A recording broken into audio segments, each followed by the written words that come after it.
Hello there, how's it going? And welcome to Dear Future Grandkids here on a Saturday as well. Remember, get hydrated, make sure you drink your water, make sure you start your weekend right.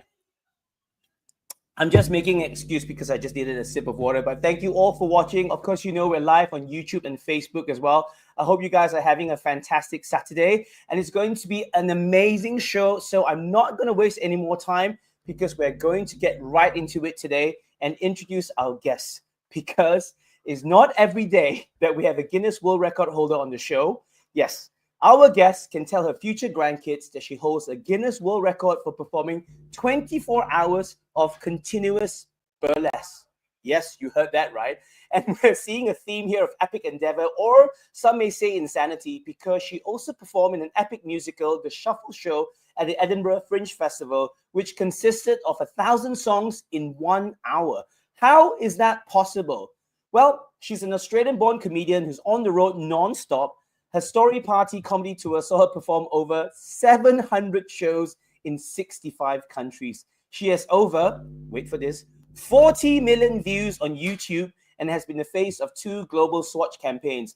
You know what? I don't know how we're going to keep this show PG-13, but we're going to try. So please welcome to Dear Future Grandkids, comedian Elena Gabrielle. How's it going? Hi, that was such a nice introduction. I was like, wow, like I feel like I've done a lot or too much in my life. I mean, you know what? You can't say it's a nice introduction because it's all you. You did all of that. You achieved all of it. But does it sound weird just someone just repeating that and then, saying out your achievements?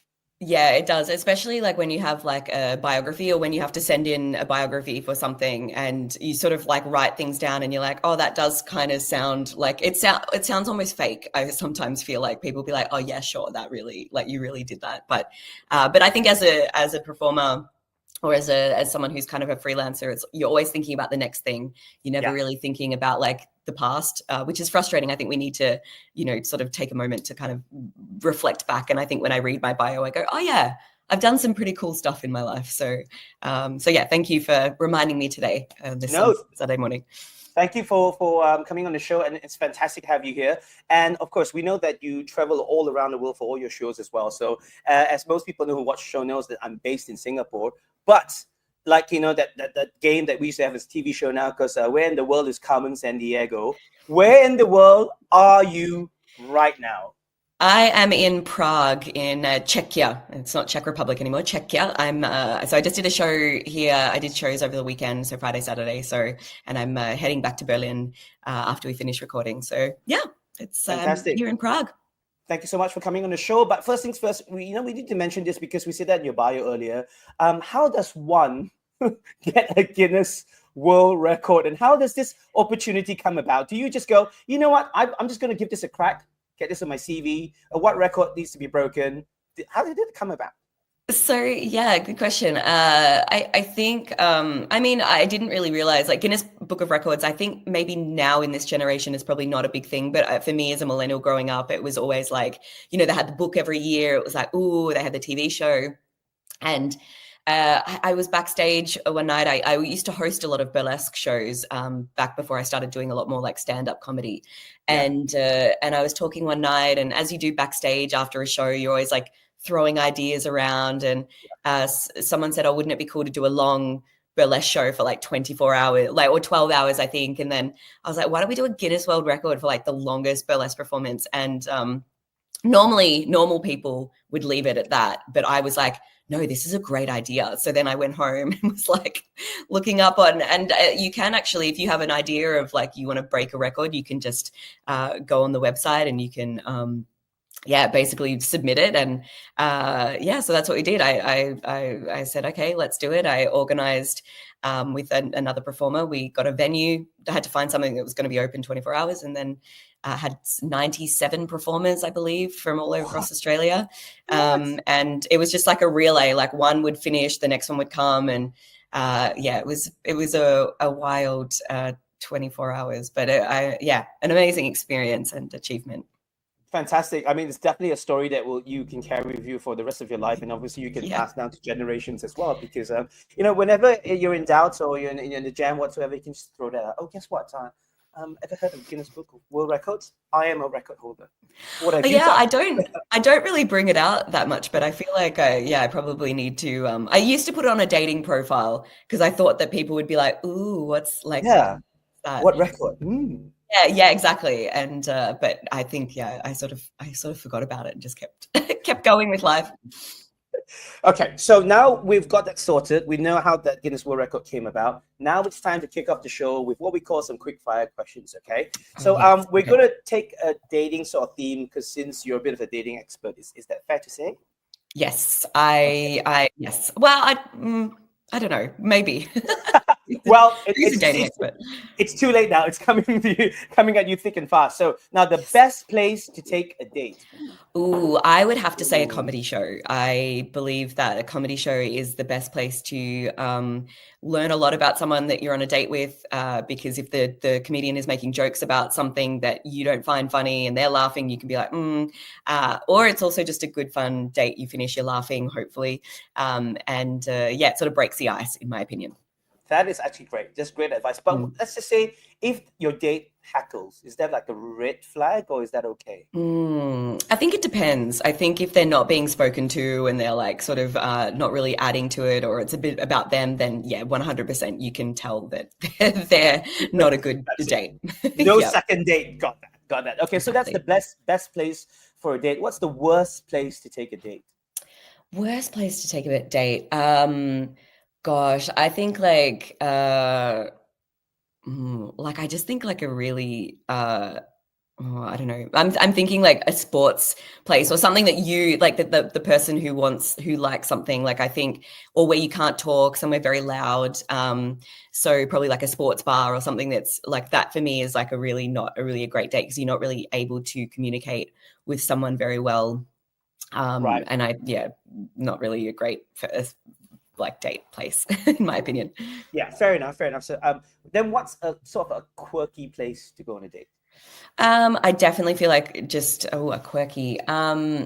I'm a big fan of like adventure dates or like to go bowling or to do something that sort of takes away from the nervousness of like of being on a date because I think there's always this like weird energy of that. So yeah, I think anything that you can do like bowling or yeah, the comedy show, not a movie. I think a movie is a bit, Yeah, because there's not really. you're sitting in silence for like an hour and a half, 2 hours, right? Yeah. Exactly. And so, yeah, I don't really think that's a good thing. But anything kind of fun, a bit quirky is like, yeah, adventurous or is always a good option. Great. Of course, this is a tough one for us guys as well. But according to you, what's the worst thing a guy does to get a girl's attention? Oh, Yeah.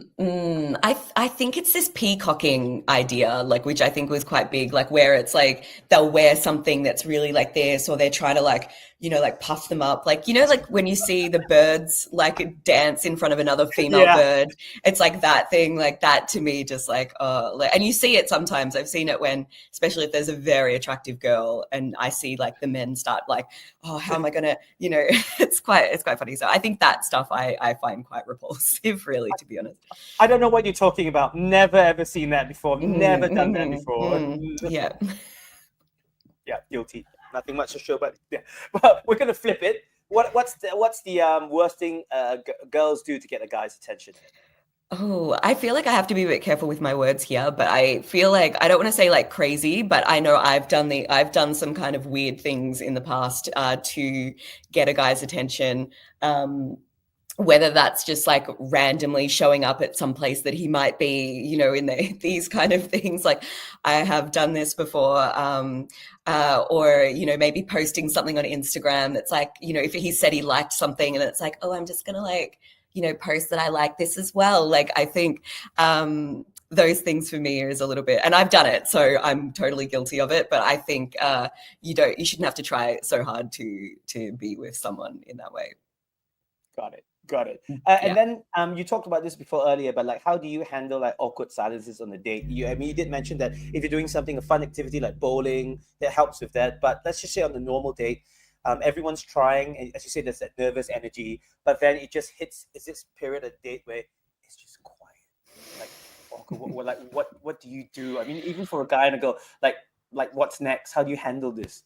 I'm terrible at this question because I'm a comedian, so I fill silences. Like any silence, I'm like, oh, it's got to be filled. We've got to make a joke. We've got to do this. So I'm very bad. I'm very, very bad when it comes to this kind of thing. So yeah, I don't know how to how to handle it really, but I just fill the silence. Like I will talk about random things. I'll bring up I don't know, something that's happening politically. Like, I don't know. I'm just like, oh, have you seen this? Like, blah, blah.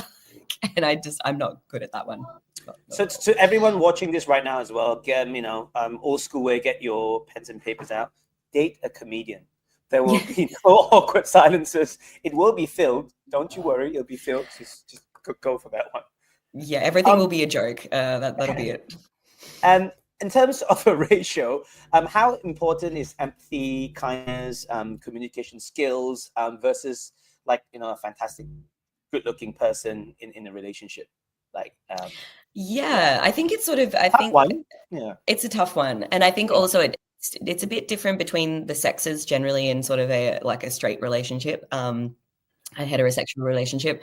So I do find that men they do need to be physically attracted to someone. I do find that. And for women, it's like, it is important to be, there's got to be some kind of, but I've dated people that might not have been the first person that I'd be like, for me, it's more about personality, but I think it's very dependent on the person and what they're looking for in a kind of relationship kind of way. But I do feel like communication is it should be the biggest kind of more ratio of it, I guess. Yeah. And then empathy and kindness. But I think with empathy, for me, it's more of empathy's a little bit more of a different, I prefer to use compassion, because I feel like with compassion, it's you can actually see yourself in that, if you're being compassionate with someone, it's oh, I can actually feel what you're going through, rather than empathy, which is a little bit more sort of step back. So for me, I prefer compassion, kindness, and communication. So I think kind of split equally, but I do think they're very important because looks fade, as we all know, as we get older. I mean, maybe not you. You look great. So fair point. No, thank you. Yeah. I would like to say it's just all superficial for me, but yeah, I definitely have nothing to back anything up. So that's in all points, I'm a failure. But more importantly is the final question, the quick fire questions in terms of talking about dating. What are your thoughts on public displays of affection? I guess that's in sort of an age bracket sort of question, isn't it? It depends how old you are in the stage of relationship. I mean, what are your thoughts of that? Good. Well, when I'm single, I hate public displays of affection. But when I'm in a relationship, I was like, oh, it's so cute. I love kissing you in public. And it's funny because I was just in Singapore on my way back from Australia recently, and I went down a street, and there was a sign that was no PDA in the restaurant, and I just thought, love it. Yeah. I mean, welcome to Singapore then. It's there's so many rules, and they call it the fine city because you get fined for everything, as you know. But I mean, sure. I mean, I think it's different. Some really, go overboard with the public displays of affection. You can sort of tell it within the age group, or it's a new relationship, or I don't know. Some people, I think, when they're in a very stable relationship, at most I've seen just hold hands, and even that maybe not, but. Yeah, I mean, I'm all for it. I mean, it obviously depends on where you are in the world. Depends on that kind of thing. But I'm all for it. Particularly, I don't think it matters what age. If you're in love, be in love and enjoy it. As long as you're not really sucking face. That's when everyone's yeah, exactly. It's I mean, I've been married for quite a long time. My wife wouldn't even look at me, let alone hold my hand. So that's what happens in life. Just surprise her with some PDA, or maybe not in Singapore. Maybe maybe not even at home. Just go away. Just go away. Yeah. Fantastic. Thank you so much. I guess we really know in terms of you, in terms of the dating landscape, really good answers in terms of advice there as well. So we kind of know what to do on a date and what not to do.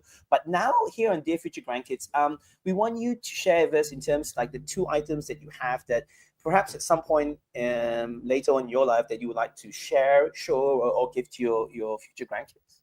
Yeah, I think if I can get it off my finger, because it's right on my middle finger, and I don't want to be putting my middle finger my up. Item. Yeah, exactly. So I think for me, I don't really value objects too much. because I mean, I'm always on the road, and I've been living out of suitcases for many years, and I've been in and out of like homes and apartments, so that it's very rare to keep a lot of stuff. But jewelry for me is like a big thing, because I keep it on me every day, and it's something that I do it. So this is I don't know if you can kind of see this ring. It's a Celtic ring that I bought in Scotland in 2016, and I just finished the Edinburgh Fringe, and it was just before I moved to Berlin, and just went into a little shop, and they had this little sort of Celtic ring, and they explained it that if you have, it's like the heart outside means that you're single, the heart pointing inside on this hand means that you're in a relationship, and then once you get engaged, you put it on this finger, and then you change the heart inwards when you're married. So it was just something that I was like, oh, that's a very, like, I don't know, kind of thing. So this is something that has been on my hand, never taken it off for the last nearly 9 years. So I think this is something where it's been pointing has changed in the past 9 years, right? In terms of probably a lot. Probably on this hand in particular, it's going back and forth a little bit, but more for the fact I think it's just something that has been with me like through all my travels, through all my crazy adventures in the last 9 years, and it's something that I could, you know, give to my future grandkids and be like, this is something that means a lot to me. And I didn't really have anything like that given to me, but I have a lot of friends that have, you know, rings or jewelry, and a few things I have, but nothing too big and crazy, because my family history is a little bit all over the place, but we'll probably go into that a little bit later on. But yeah, so this is the ring that I would definitely leave, because I feel like there's so much stories behind it. And then the other object I would give is, which I think you showed a photo of at the beginning, but it's my YouTube 100,000 subscriber thing. And I think for that, it might be a little bit like silly, but maybe in however many years with the future grandkids, they'll be like, what is this crazy thing? What is me, YouTube? What is YouTube? Like, what is that? Yeah.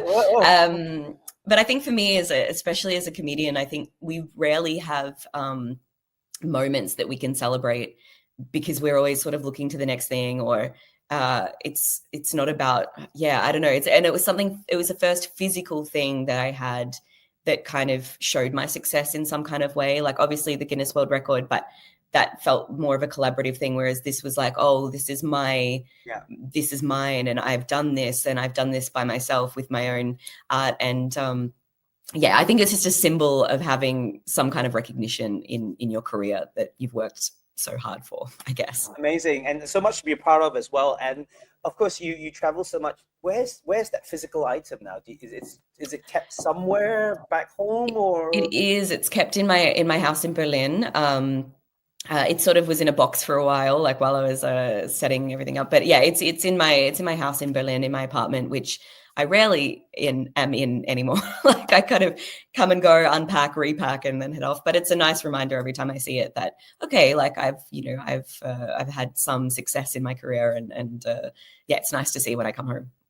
No, I think that's fantastic. I think it's quite a nice reminder in terms of the hard work that you put in. I know it's a physical thing, but it's something that you have achieved, and getting those views are not easy as well, because I'm sure there's a lot of hard work going into there, and also the consistency of having to post content all the time, right? And also content that people enjoy.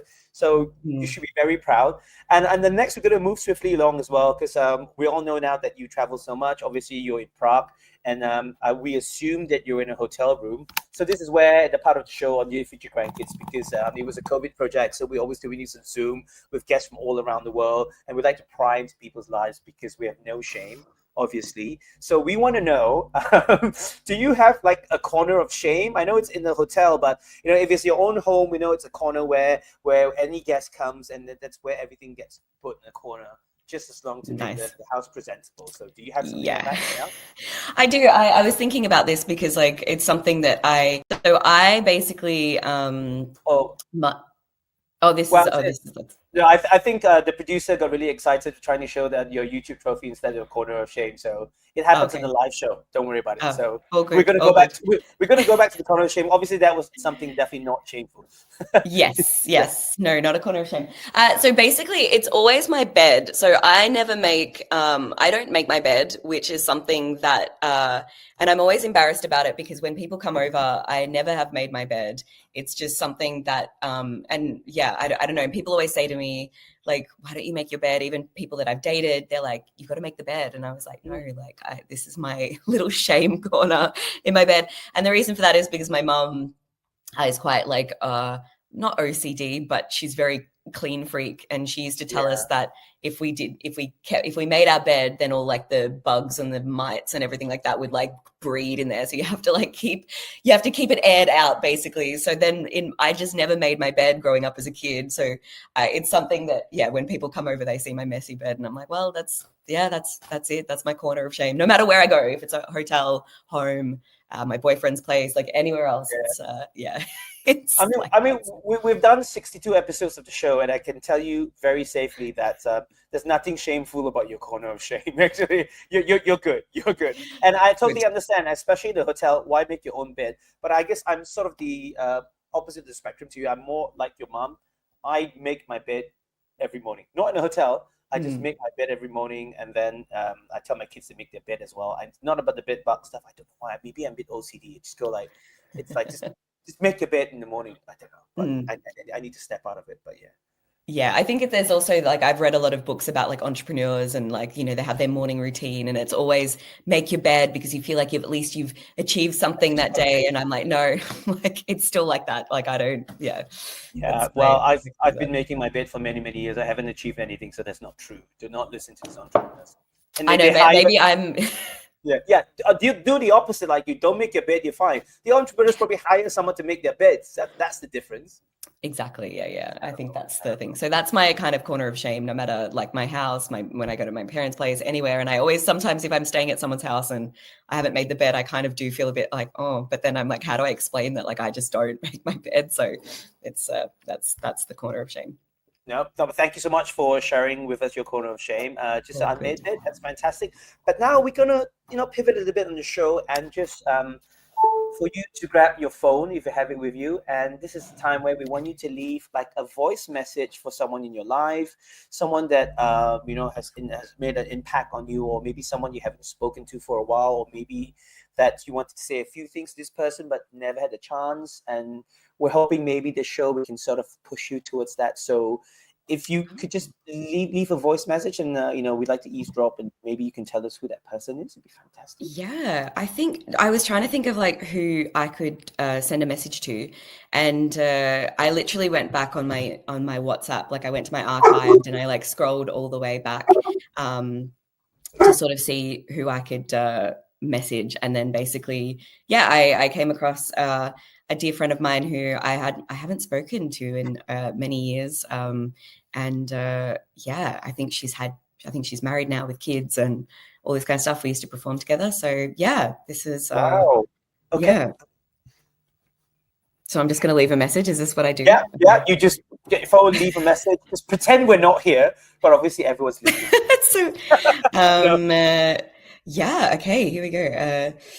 Hey Emma, how are you? I hope you're doing really well. I see we haven't really messaged for a while, but I wanted to check in and see how the baby is. I think I'm scrolling back and I haven't seen photos for a long time, so I would love to see some photos of her and yeah, to see if you're still performing, how the yoga is coming along, and yeah, send me a message, fill me in, and I'll tell you all about my life as well. It's all still crazy. I'm still on the road all the time. My boyfriend now is in London, so I will have to come and visit you at some point in Edinburgh. And yeah, let me know what's going on, and I will talk to you soon, hopefully. Okay, ciao. All right, sent. All right. How do you think she's going to react when she gets this message from you? Is she going to go, wow, that's so random, or amazing, I haven't heard from her for so long, and this is just a lovely message? Yeah, I think probably the latter, just be like, we haven't spoken for so long. And I think that's because yeah, she sort of like we used to perform a lot together. So she actually was one of the dancers in the Guinness World Record attempt that we did, or like not attempt, we got it. And we met, I think, sort of a few times before that, but then sort of after that experience we became really close, and she was living in London and doing performances and stuff there, and we did a lot of shows in Edinburgh together, and yeah, so someone that was quite really special in my life. And it's, I think this thing, perhaps it's the same with people who work in a normal corporate job, but where you meet people, they sort of come in your life and then they go out of your life, and you're like, oh, but we were so close, like, and it's, I think that's just also life, you know, it goes on different tangents. So yeah, I hope that I can yeah, like we haven't really, I think the last we messaged was a couple of years ago. So yeah, it'd be nice to sort of see how she's going. I know she's got kids now and this, so yeah. Nice. I think that's really nice, because sometimes it's just that it happens, right? Life just takes over. It's not that you don't want to keep in touch, but it just takes over. People get busy, and then because of a life cycle and all of that, I just hope that, you know, Dear Future Grandkids is part of the show. Hopes that, you know, we got you and Emma to just reconnect, and hopefully there's. Yeah, definitely. I think also like she was also, it's hard, I think, a lot with performers because there's a big drop off. A lot of people don't stick with it because, I mean, it is hard to sort of continue doing this career, particularly as women, if they want to have babies or if they want to, like, it's quite hard for that. So I've lost a lot of, not lost a lot of friends, but in terms of always performing together, there's a lot of drop off. So you sort of, and then they sort of go back to a normal life and you're still on this like performance kind of carny circus lifestyle. So yeah, hopefully she'll respond. Nice. And we can have Really a chat. nice. Yeah. Yeah. Perfect. So now we're just gonna talk about your childhood and your family, and you did mention before in terms of your family and your childhood as well. So we got some pictures from you as well. And I think we're gonna put this picture up right now, and we can see there are 4 generations of women in your family's photo. Yeah, 4 can you generations. tell us a little bit about this? Yeah, so this I only discovered this photo about a year and a half ago when my grandma passed away. So that's the one who's holding me. And when I saw it, I was just like filled with kind of emotion of like, wow, because I remember my great grandmother, who's Maura. She's the one sitting there with the crochet kind of knit. And she always scared me as a child. Like I was always very scared of her. Like she was in a wheelchair, she'd had a stroke, like she wasn't very well. And I think as a child, you don't really see that. But yeah, and so she's an amazing woman. She's the reason why like my grandma and our family came out. They came out as refugees from Yugoslavia in 1950. And she had a very tough life, like very... she had stepmom and everything that just didn't like her and made her life very difficult. And she grew up in the wars and tried to keep her family. And then she made the decision to bring the whole family to Australia. And I'm very grateful for that, I think. And yeah, they had a very tough life. They came out on the ship for 6 weeks and tried to start a life in Australia, but that was obviously very difficult. They didn't know where they were. Like they were in refugee camps for a while. And yeah, so she's like an amazing woman. And my grandma, who basically raised me as well, like she yeah, who's holding me there, like I like loved her so much. She passed away about a year and a half ago. And I think in Italian, thank you, yeah, in Italian families, it's kind of like the grandmother does do a lot of the heavy lifting when it comes to, I think the same in like Asian culture as well. Yeah. The matriarchy of the family is always the grandmother, which yeah, so she sort of raised me. She's kind of the reason why I perform. And we always used to do like I used to put on plays for her when I was like 3 years old. And flash forward 30 something years later, I'm still doing it, but for people all around the world. So she sort of instilled in me this kind of like be happy and perform. And I think she always wanted to be a performer, but never really had the opportunity. And so yeah, this is it. And then obviously my mum on the far left, who I love very dearly, and we're very close. And yeah, so this photo means a lot to me. It's a very special photo. This photo is uncanny. Your mom and your grandmother. It's just you can tell. They look so much alike. Yeah, very, very, very similar. And I'm seeing that more now as my mom gets older. Like I'm like, oh yeah, she's like, they look very similar. So yeah. you can tell that these are really strong women, and I'm sure they really influences you as well in terms of when you're growing up. Now, what lessons did you learn from them? I think like it's just the kind of strong family, or like strong to be a strong woman. I think I was sort of reminiscing a while ago of like how I was raised, and the women in my life have always been the people there for me in terms of, and strong women as well, um like my aunt, my mom, my grandma, like these, my great grandma, like these women that I was sort of raised by have been through a lot, which obviously you don't know as a kid, but then you find out in your later life, and just how resilient they were, particularly like my grandma, like, you know, coming to a new country and experiencing so much trauma from the war, from World War II, and having all of that, like, but then still managing to raise children and to be, you know, be a good role model, and to laugh and have a good time. Like it's yeah, I think that was something that I've really sort of taken away. Even my mum, I used to write a lot of more, I don't know, kind of dramatic cabarets where I would talk about like, you know, dark times or sad times, and my mum was always like, don't talk about sadness, you've got to be happy, you've got to make people laugh. And that was something that's always been in my mind, for, especially for my performance. It's like, just make people happy. Like everyone has enough stuff going on in their life, and laughter is always a thing that can help a lot of people through. And for me, like laughter and comedy has always helped me through my darkest times. So yeah, that's sort of the biggest thing that they've always taught me, is just to be always look on the brighter side of life, and to have a good time, and be happy.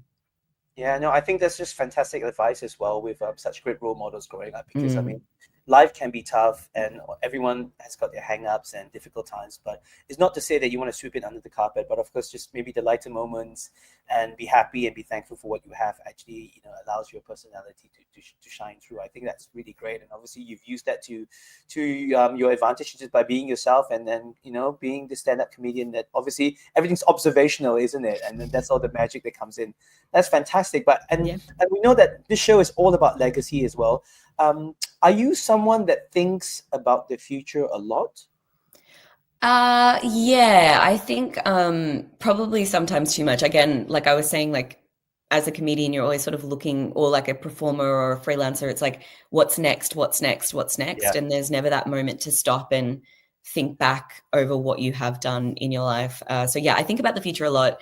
Also, when my grandma passed away a year and a half ago, like I was thinking a lot about getting older. Like it's, I think, something that you probably experience in your 30s or 40s, where you're like, oh, okay, this is coming. Like, and when you have to deal with the death of an elder, you know, as a kid, you're sort of not in it, but when you're an adult, you're like, oh, there's a lot of paperwork, there's a lot of like hospitals, and there's this. So that got me thinking a lot more about particularly, you know, the future, and how you can live a kind of healthy life, so that you don't you know, you're not, I don't want to say a burden on your children, but you're trying the best to keep as healthy as you can, and to live a long and healthy life, so you can also be there for future generations, or like, you know, your grandkids and this kind of stuff. Because I think that's a very important relationship, especially grandparent to grandchildren. I think that is a super important relationship, and something that I cherished a lot by having that with my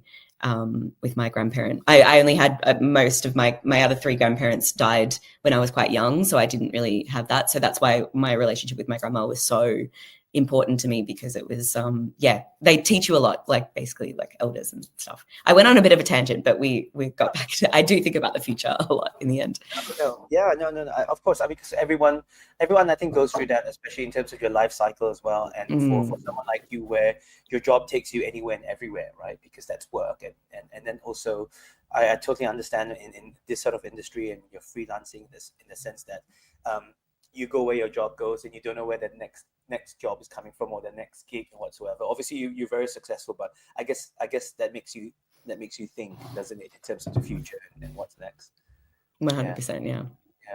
And well, you know what? Thank you so much for hanging out with us today. I can't believe time has just flown by. I think we can just talk to you all day and all night, and you just seem like such a lovely person who's really strong as well. And I think it's a record for any show to have a comedian on it, and we've never asked that person to tell a joke, because we won't do that. Don't worry. That's the last thing a comedian would want. so just let you know that's not going to happen. It's all good. I'm not. I think I'm not one of those like one-liner comedians. I think that's a very like old school kind of thing. Like mine take a lot of setup, a lot of like this, but I do hear it a lot, particularly in like immigration, especially if I'm going through. They're like, "Oh, you're a comedian. Tell us a joke," and you're like, "This is the wrong place to be telling a joke." Yeah. But never a good time. How do you deal with that? Do you actually pull one out from the bag, or do you just laugh it off and just walk off? No, I think for the most part, no one really kind of asks that. It's more in America, like if I'm going through immigration, and that's the worst place to be. You know, you're like stressed enough as it is. You're like, oh, interrogated. So no, I'm just like, now's not a good time to be making a joke. And they're like, oh, yeah, you're right. And I'm like, yeah, I'm right. Like, yeah, no, I do want to enter the country and do some work in there. Yeah, exactly. Exactly. Yeah. No, so thank you so much for being on the show. I think it's just one final thing to do before we say goodbye. We always like to let our guests leave a message for their dear future grandkids. So what would you like to say to them? Yeah, so I did write a little letter, but it's on my phone. I didn't write it because I'm like, who's probably going to be writing a letter in like, you know, the next... In this day and age, yeah. Yeah, right? Like when people are emailing, I have people that I know that have like set up an email address for like their kids when they're born, and then they like send them an email. Yeah, I know. Yeah, and they just create this email account and they just put photos and things in there. I'm like, I mean, wow. Well done to organization. I know. Yeah. I was like, I can barely organize my own email, let alone a future child. So yeah, I have. I hope it's not too long. I don't think it shouldn't be too long, but I'll read it. Yeah. Okay. To my future grandchildren, if you exist. We don't know. Life is a beautiful adventure filled with ups and downs, lessons to learn, and moments to cherish. I want you to know that you are capable of incredible things. You have the power to dream, to create, to love, and to make the world a better place simply by being in it. Whatever happens in your life, always remember that you come from a long line of strong, resilient, and hilarious people. Although our family has faced some tough times, know that it has always been laughter that has gotten us through. I never know what advice to offer, as I never even take my own advice. But one I definitely will part with you is to just live each day, don't stress too much, and do yoga, if that's still a thing in your current reality. It's never too late to start again or to begin a new journey in your life. As someone who followed a path less traveled, I can attest to that. Listen to your elders, call your parents more often, and never forget to tell your loved ones that you love them. Life is indeed a short one, maybe not in high school, but after school ends, life goes incredibly quickly. And I hope that life blesses you with adventure, passionate love, great sex, and overall happiness. Travel the world, ask 1,000 questions, don't stop learning, and never regret falling in love with someone or taking a chance. You will learn something that may take you on a whole new adventure. I hope your life is just as amazing as mine was. With all my love, your future grandparent. That's it. I mean, like I said, 62 episodes of the show. That is just wonderful, beautiful, and just the right amount of advice in there as well. Can you talk through in terms of the process of writing this? Was it difficult writing this letter for your future grandkids? Because I think it's something that we don't normally think about, right? We go, oh, I'm going to have future grandkids or future children, and I'm going to give this advice to them.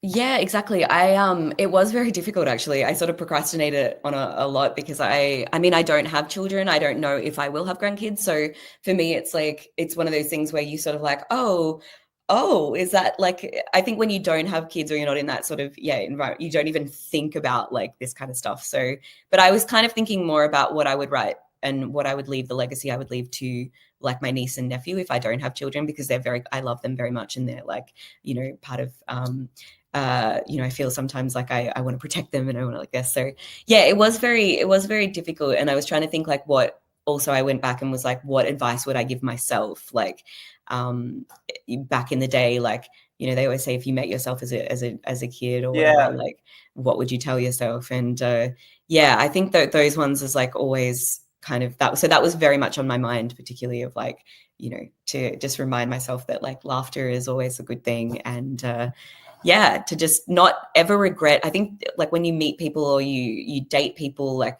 there's always this kind of like attachment for me, especially. And it's like, oh no, like you can just date someone and that ends, and that's okay. And that will teach you something about, like, I was thinking about exes or people that we meet in our lives as like teachers. They teach us about a new band that we might like, or a movie that we like, or a place that we visit. We're like, oh my God, I love this. So I try and think about life in that way. So that's what I tried to kind of impart a little bit onto that letter. No, that's lovely. That's a wonderful way to look at life using that lens, because I guess when you're in it, you just go, oh, let's say it's in a relationship, at the end, it just goes, oh, that was awful, that's just terrible, I'm so glad it's over, move on now. But I think if you have time to just look back at it and go, not everyone's bad, it's not so clear cut, black and white. There were good things about it, like you say, whether that person introduced you to a new experience, knew something, or no, that's great. I mean, and also I know the show it's called Dear Future Grandkids, but it doesn't mean you actual grandkids. We have a lot of guests in our show also from the LGBTQ community that may or may not want to have children, but it's passing on legacy, right? It could be their godchildren, like say nieces and nephews, and people that are important to them. So once again, thank you so much, Elena. That was fantastic. Thank you for your time. Thanks. We know you're busy traveling the world and all. So the most that we can do on the show is obviously some payback, and hopefully get lots more viewers. Not that you need them, obviously we need them, but just to let everyone know, like you're in Prague now. Where can they find you next? And also your YouTube, Instagram handles. Obviously we put them all as well. But just shout out to everyone who's watching. Just where can they find you? Yeah, so I mean, definitely, I think I'm probably the most active on like my Instagram, or I mean, any social media really. If you just Google my name, Elena Gabrielle, even if you spell it wrong, there's not many comedians in the world called Elena, so you'll pretty much go straight into my website. But I tour all over the world. I do a lot in Europe, the UK. Now this year I'll be off to the US and doing some shows there. But I also come to Asia, so Singapore, Hong Kong. I come at least once a year, and Australia as well. So I'm always touring at least somewhere close to you, somewhere in the world throughout the year. So just the perfect. No, thank you so much. So to all of our viewers in Southeast Asia as well, we look forward to having you here. We definitely will come to your shows. And if anybody that's heckling you, then it'll probably be one of us. But thank you so much. Amazing. Elena, thank you so much. And thank you all for watching Dear Future Grandkids. We're going to leave Elena back into a room with a corner of shade with her mate bed. So there you go. Thank you all for watching. Take care. We'll see you the next time on Dear Future Grandkids. Bye-bye.